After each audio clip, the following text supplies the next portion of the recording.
Okay, hello everybody. I'm afraid you're going to have to put up with me for the next 3 or 4 weeks, if that's okay.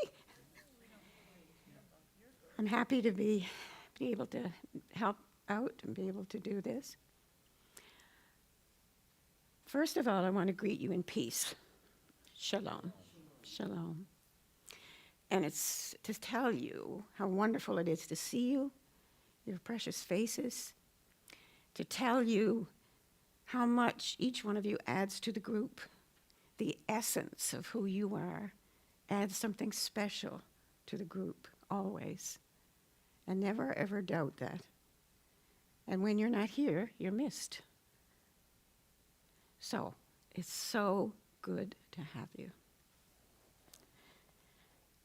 Let's take a little look at Harriet this morning. She's beautiful. And she's so still, isn't she? She's beautiful and she's still, the way we need to be. Right? We need to find our way to this kind of stillness, because it's really only in stillness that we know who we are, who we truly are. So, good morning, Harriet. And you can almost feel the stillness. You can feel it.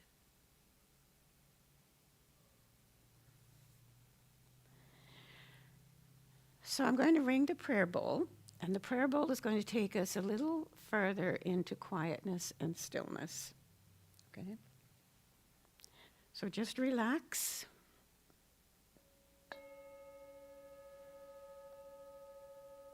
Follow the prayer bowl.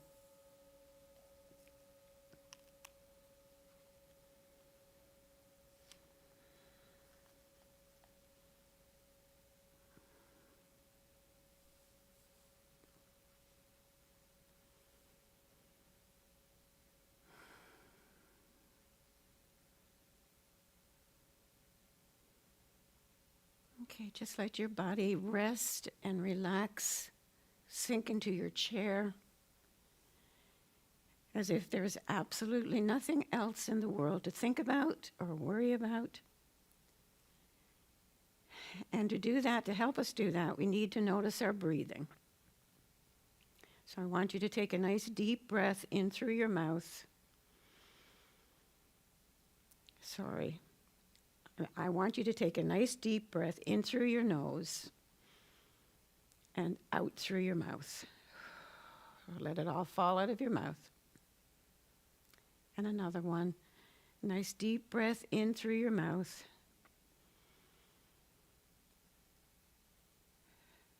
And out through your mouth. I'll get it straight eventually. And one more. A nice deep breath in through your nose. And out through your mouth. And just let your body sink into your chair. And notice your breathing. Just watch your breathing. You don't have to do anything in particular. Just watch your breathing.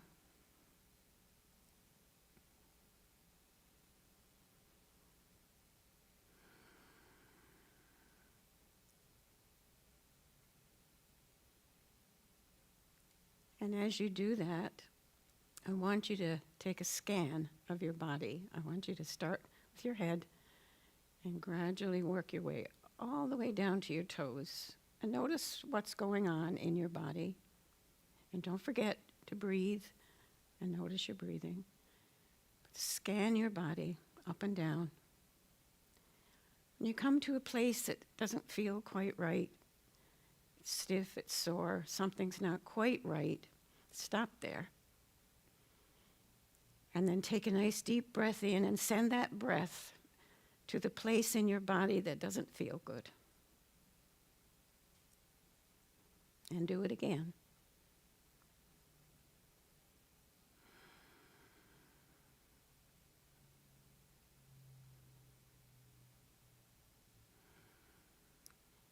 And then do another body scan, up and down, head to toe, toe to head.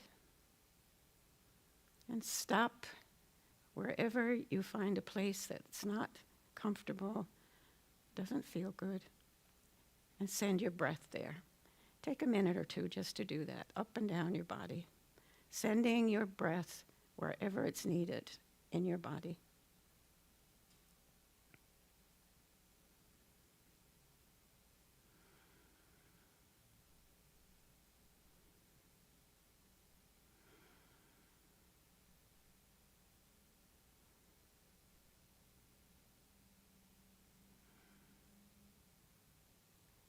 And as you're noticing, let your body continue to just fall into your chair. Just let it rest.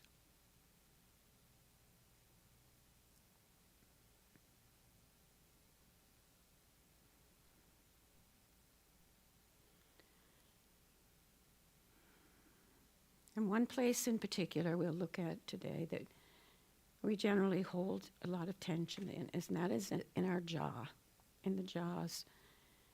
Just notice your jaws. Are they relaxed?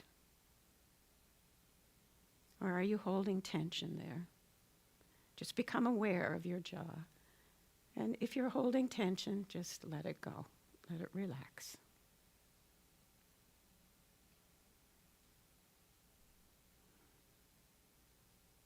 And the other place we tend to hold a lot of tension is in our shoulders. We may not even know it. But just notice your shoulders, send the breath there, and just let your shoulders relax.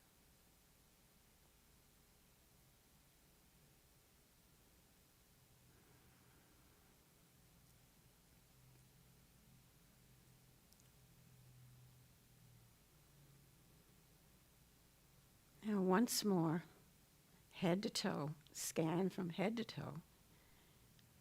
Is your body relaxed? Is there any place still feeling tense? If there is, just send your breath there.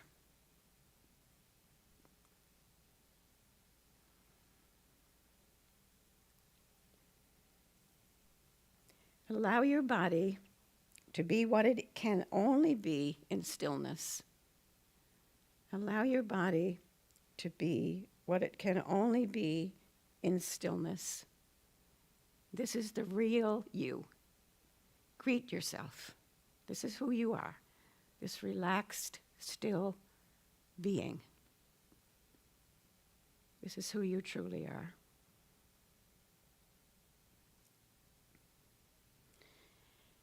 And if you haven't closed your eyes and you don't mind doing it, gently close your eyes and feel the gentleness of breath inside your body.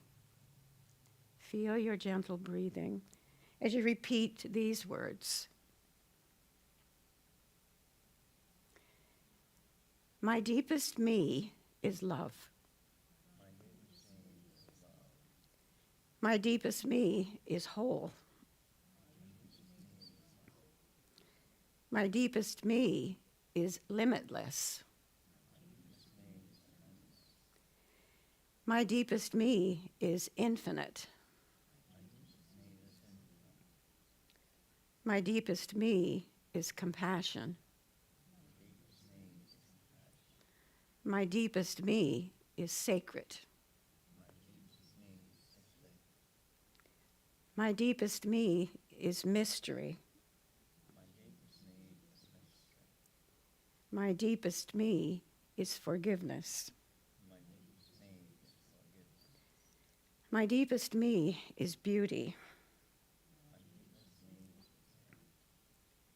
My deepest me is God.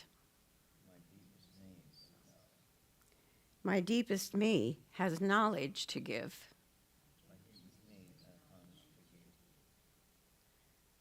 I open my heart and I listen.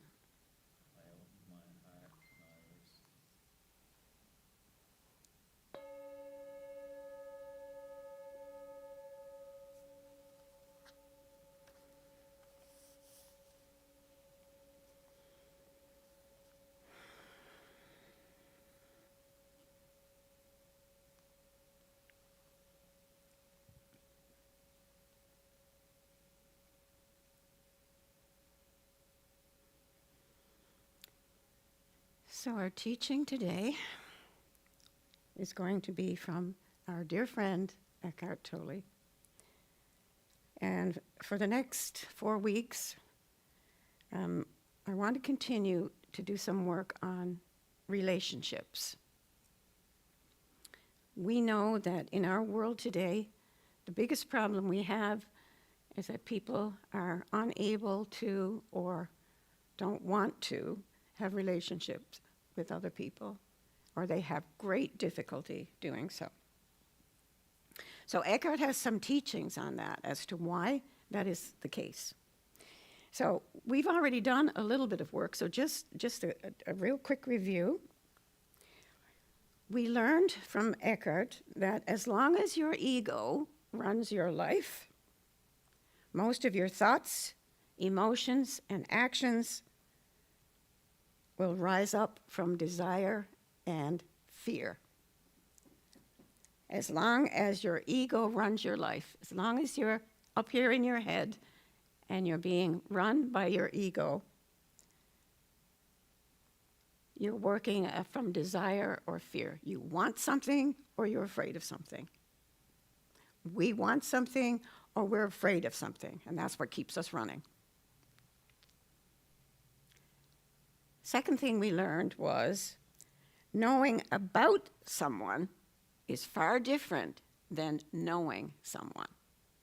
You can know everything about a person. You can tell me what they had for breakfast. You can tell me everything about them. You can tell me, yeah, I can tell you exactly how they're going to act in that situation. That's knowing about. Knowing is when you find yourself in a place of presence and you come into the presence of another and let your heart and your spirit tell you who that person is or something about that person.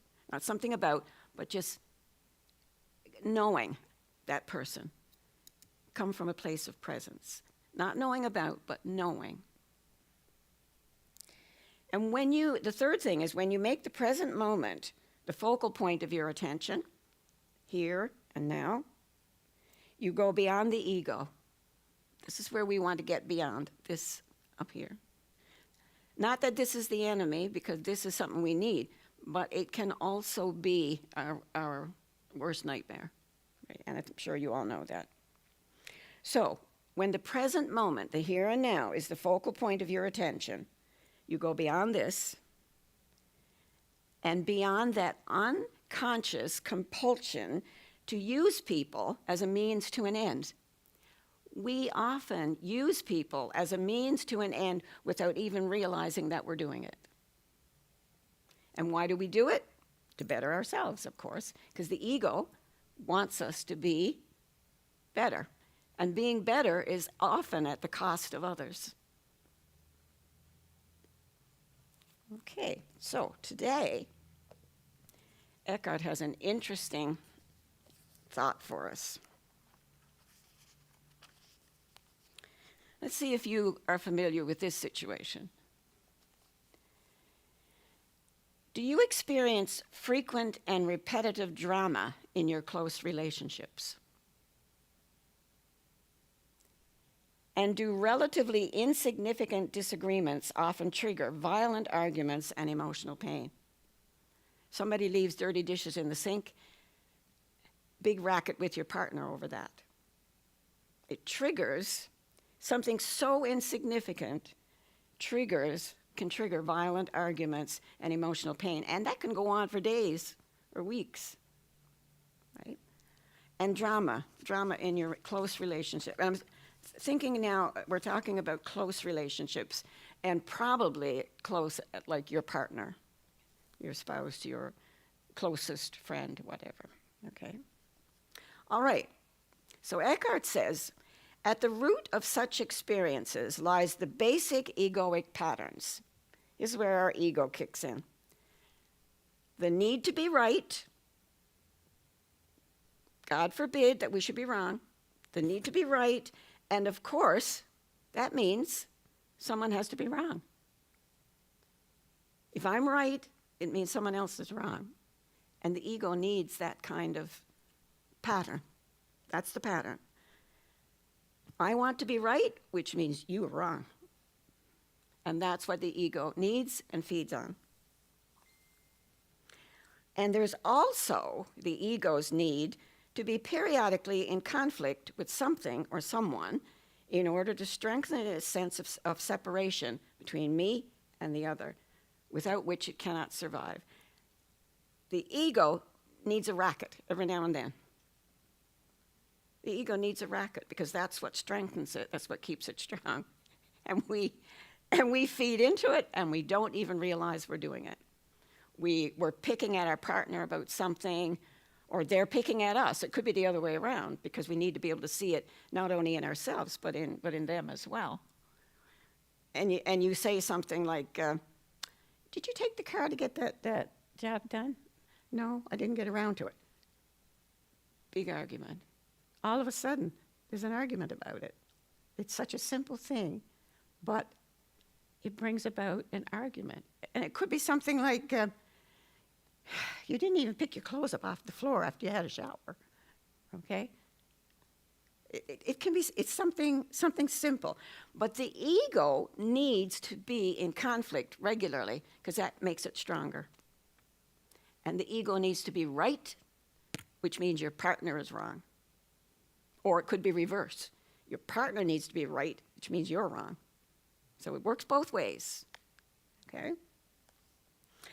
So in addition to that, there's the accumulated emotional pain in the world.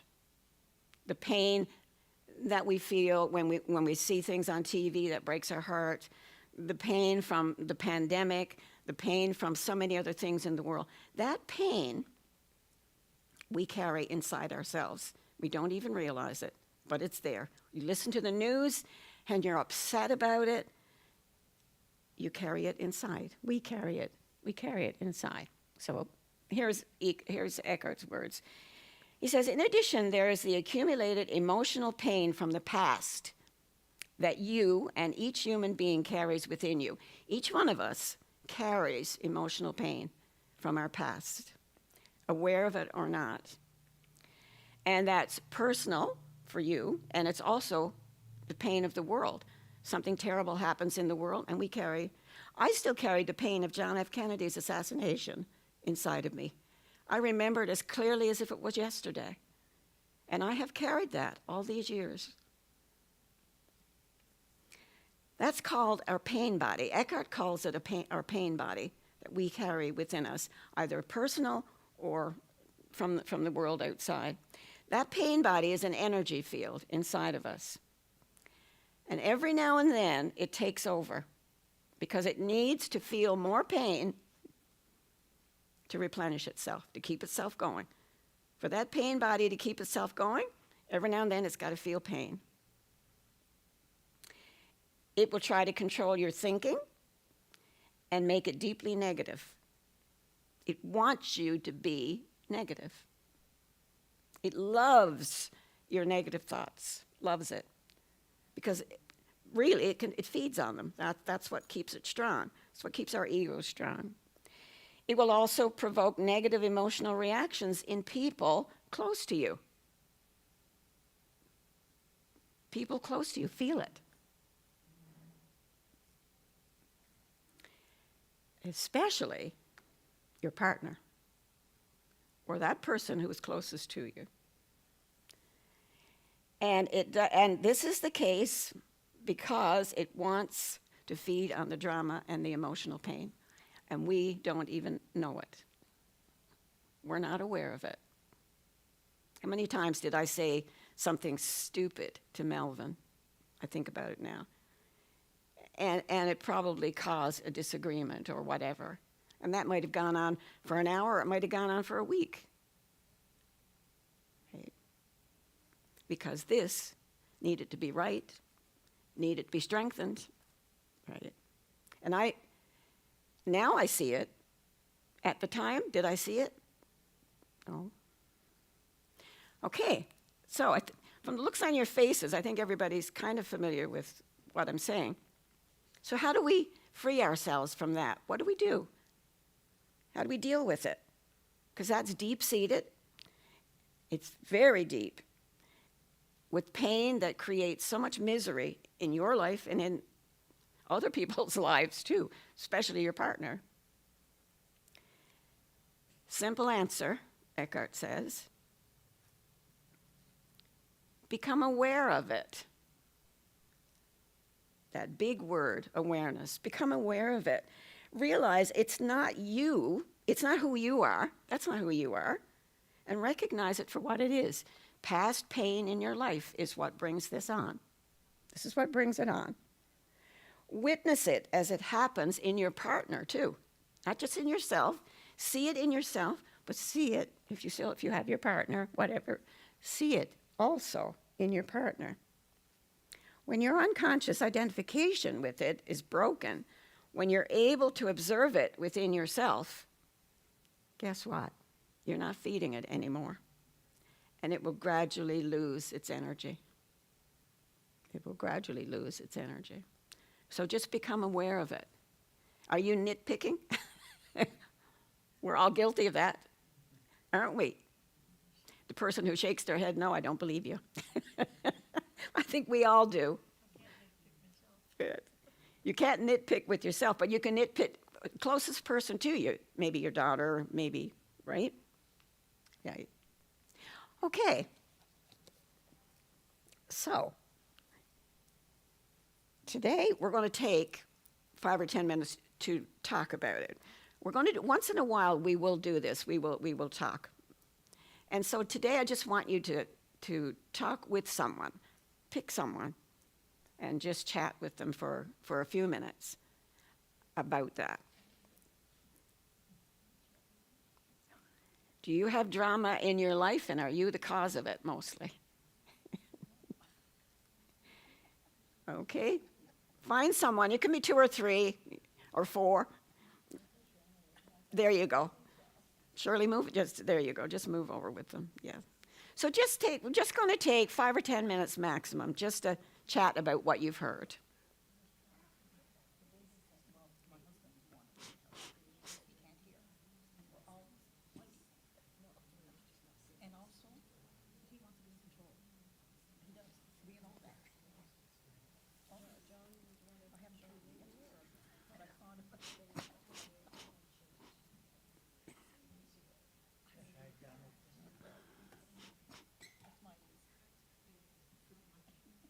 There you go.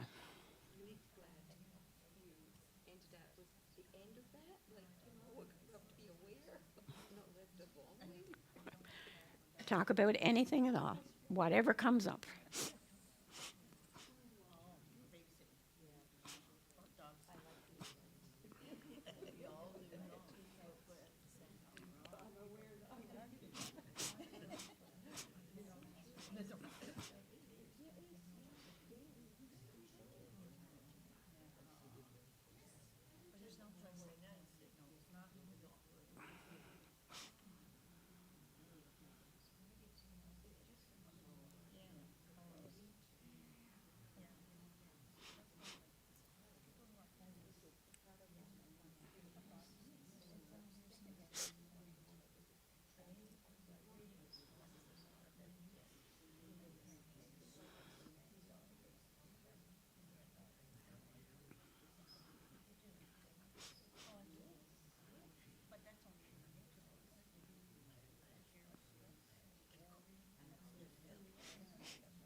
One more minute.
Okay.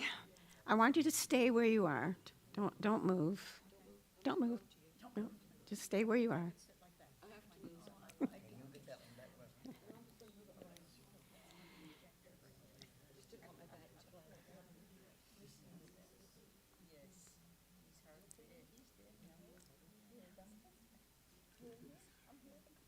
Okay, these words. I'm sorry. I was wrong. Some of the hardest words for some of us, maybe most of us, to say to our partners. I'm sorry. I was wrong. It is not easy to say. And it's something we had to get into a practice of doing, right? Because first of all, we need to be sorry, realize that we were wrong, and then say it. Okay, so could I just have one person from each group just give me a little something, just a little glimpse into your conversations? Peter's, Doe's group over there. And could I ask you today to speak up? Because I think people are having problems hearing. So, and that could include me. So could I ask you to keep your voice up a little bit when you're, okay. It might also be helpful to stand up. Yes, okay, thank you.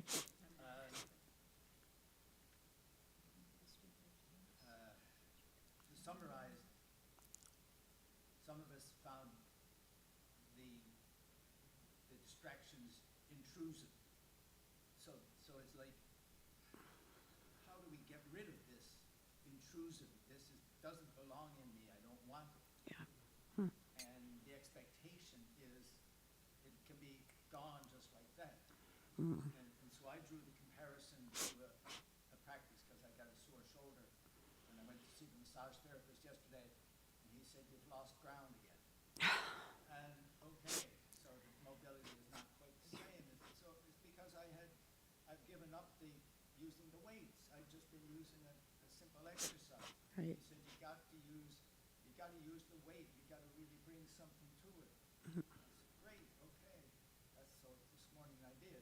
And so it's about kind of like reset. Yes. Reset. And even Yes. what we can expect, I think, is one moment of grace. And Exactly. I referenced a book called Focusing by Otto Gendlin. And that practice is amazing because you identify the most stress that you got in your life, Yeah. and you place it in a basket. You say stress or whatever you want to curse on it or whatever you want to call it. You put it in that. You think of it in the basket, and you say, "I will get back to you," and you will. You will get back to you. Oh, yeah. It'll come again. It'll come again. So you're not telling a lie. You have good intention. Yeah. And even then, so then if you can have just one moment, that one moment of knowing that it's separate from you. Yes. Yourself, Yes. Yes. Yes. doesn't consume you. Yeah. It's there in a basket. Yeah. And you let it go. Yeah. The moment. For the moment, and that's what it is. For the moment. Yeah. Over. Yeah. Over Do again. it over and over and over. Thank you, Peter. Thank you. Okay. God the Father, God the Son. God the Holy Spirit. Amen. Okay. Just something that came up, Florence, in your group. Well, mostly we talked about stress. Yes. Anxiety. Stress and anxiety, yes. Yeah. Okay, you got to speak up, Doreen.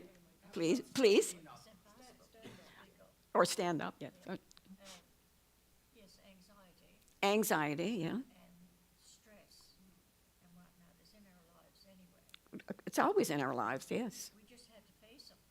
And we have to face up Face them head on. to it head on, yes. Even though it gets in, it still keeps rolling on.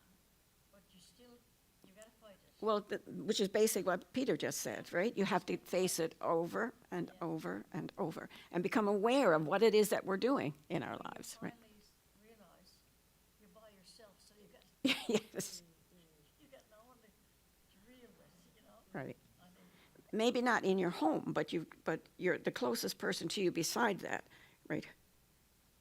well, yes. Yeah, right? Yeah, Yes and no. yeah. But sometimes, arguing with yourself is the hardest thing in the world you can do. It's a difficult thing.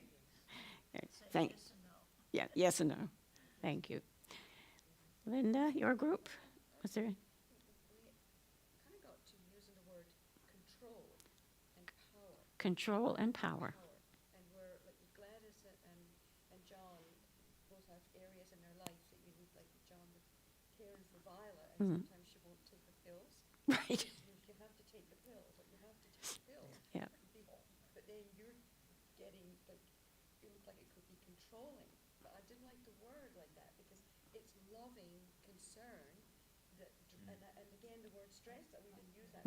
That's stress. And, yeah, so we could understand that. Sometimes we have to do things that might look from the outside controlling. Might look like controlling. To me, just all, I don't like the word now. It's caring, compassion, loving kindness. And then sometimes we have to just, like the basket. I use the basket all the time. That guy stole my notes. The basket every night. The How big basket. is your basket? You know the vats on the Southside Hills in St. John's? It's about that now. A big basket. But to be able to stop, like to just even, we're getting like this, all anxious and stressed, and we'll just say, okay, just stop for a moment and feel the awareness, because we know what we're doing. I do it with other things, but and to say, okay, Lord, is there an alternative way I can help? And in the quietness, I think that everything calms down all around you. Yes. Because all these vibes. But anyway, Yeah. but not easy. No, it's not easy. Well, I always say, when I feel the presence of God, and I always say, God, I'm in your presence, you are with me. I am in your presence, you are with me. And that is true. So wherever, today and wherever it sees Yeah. I'm feeling well. Yes. But God's I'm in his presence. Yeah. Really with us. But you have to become aware of that. You have to become aware that you're in the presence, right? You have to become aware. So awareness is a humongous word. Awareness is a big, big word, right? And a willingness to be able to say, I'm sorry, I was wrong.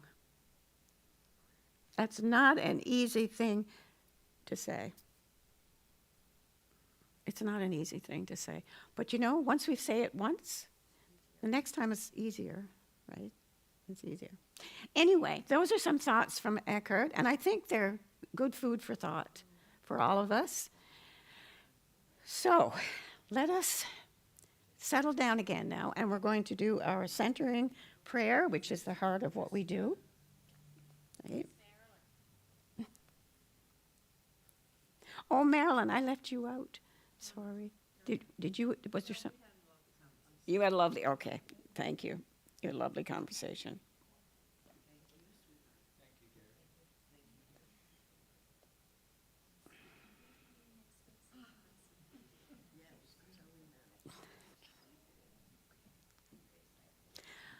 All right, my dear ones. Take your beautiful bodies now and just let them relax again. Just Close your eyes if that's comfortable for you. And just let your body relax into your chair.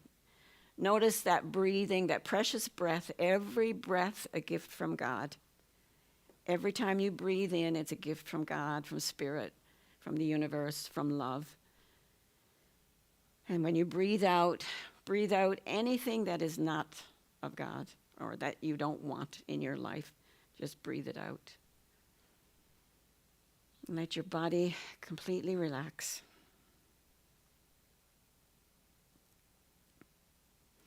And offer up a simple prayer of desire to live into your calm depth in God, to go through everything to its open source in God. Just a little prayer telling God that you want to know your oneness with Him, with her, with Spirit.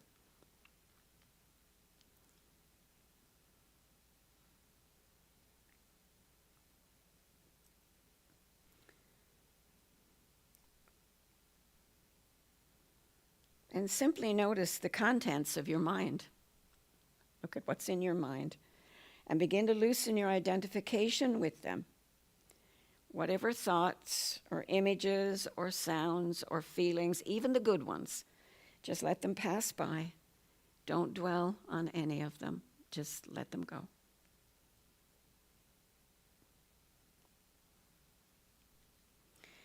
And let a short word rise up from deep in the center of your being that is a resonant symbol of your desire for God's presence. My word is beloved. Yours can be whatever it is, whatever comes up for you. And just let your intent be to effortlessly fall through that word into God's spacious, wordless, uniting presence. Whenever the thoughts come or the feelings, that feeling that you just want to get up and go, whatever it might be, let your word return. And then when you don't need it any longer, just let it go.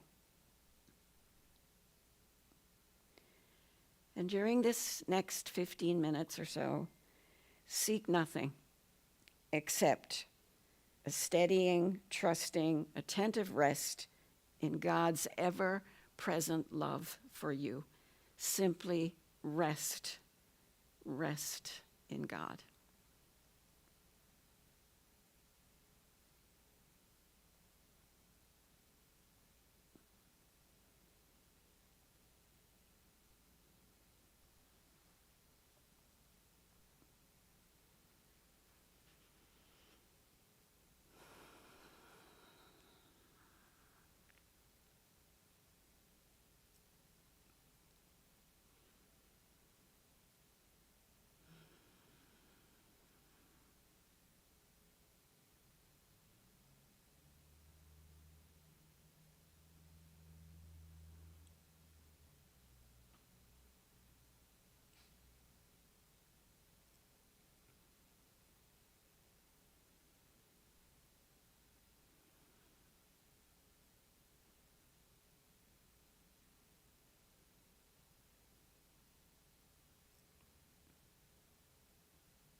And very gently now, let us return to that place of ordinary awareness.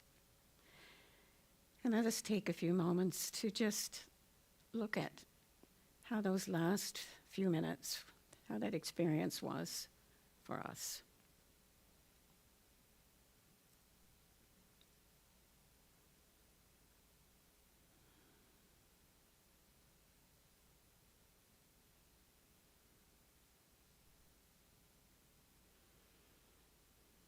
Can you think of a word that describes your feeling right now?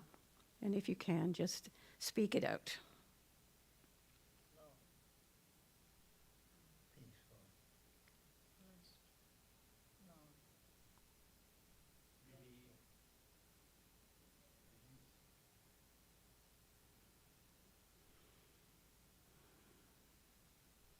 And now, my dear ones, as we know, we are not here in this world for ourselves. We have been sent to this world for a purpose. Whether we know what that purpose is or not, we are here for a purpose. So we're just going to take a few moments now to go inward and to listen for what God, for what Spirit has to say to us. What is Spirit's prayer in us for the world? What is God asking of us?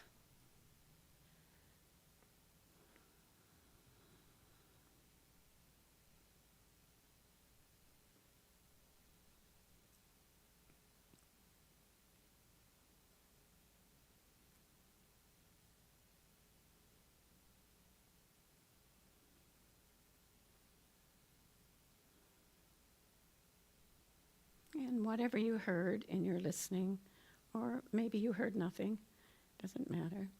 Just give it to God. Hold it in your hearts. Hold it gently in your hearts. And then just as gently give it back to God. And don't pick it up. Just give it back.